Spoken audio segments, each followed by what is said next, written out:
Hello, my name is Ash. I have been blacksmithing for almost 5 years now, and I am excited to share what I have learned about this ancient industry and art. Your blacksmithing journey begins now. I will be your guide during Forge a Date. To start off, we will be making S-hooks. It usually takes about half the class to figure out your best swings and build a basic understanding of how to move hot iron. Each of you will make your own. Then, I'll have you two team up together to shape the arms and punch holes for a wall hook. I'm going to go over some basic things to keep in mind when you're in the forging area. The various tools and safety protocols. This is so we can spend as much of the 4 hours in the shop actually forging. To start, our PPE, personal protective equipment. If you have glasses, that is fine, but if not, you'll have to wear some protective goggles that we provide. Optional PPE is ear protection, the leather apron, and the gloves.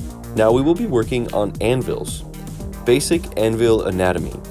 Face, table, horn, hardy hole, pritchel hole. Most of our work will be on the face or the edge of the face.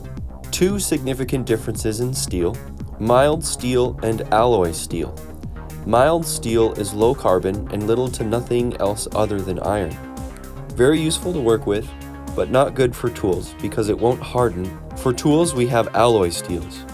Various elements can be added to iron, making it steel to grant it various useful properties. Not just hardness, but toughness, spring, and you may have seen in a movie or TV show a hot piece of metal getting quenched in water or a bucket of some fluid. Some alloys of steel are what's called air quenching, and that is due to their unique alloy elements to make such a thing possible.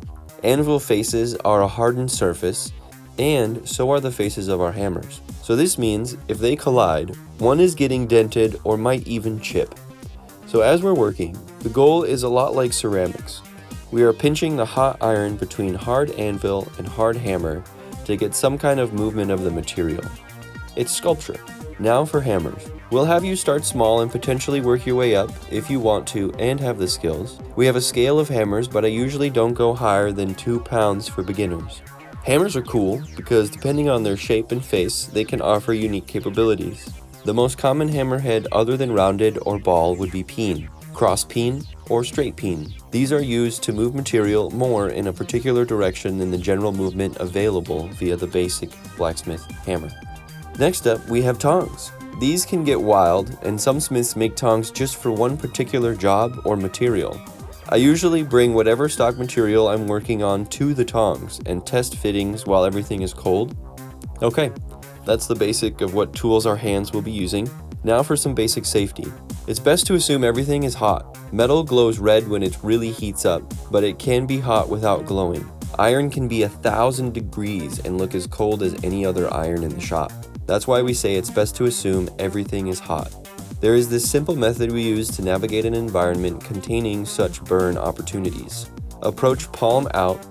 Try to feel the aura of the heat as you move closer. If nothing, use the back of your hand.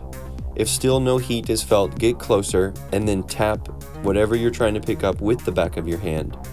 If it's still cold, it is now safe to grab with the open palm without any risk of burning the working pads of our graspers. As a final note, be sure to have a good breakfast, as it will be some work swinging those hammers for 4 hours.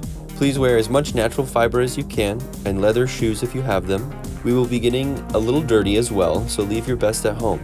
That's a wrap on the Forge a Date intro. I look forward to meeting you and your partner, and working together to move some hot iron.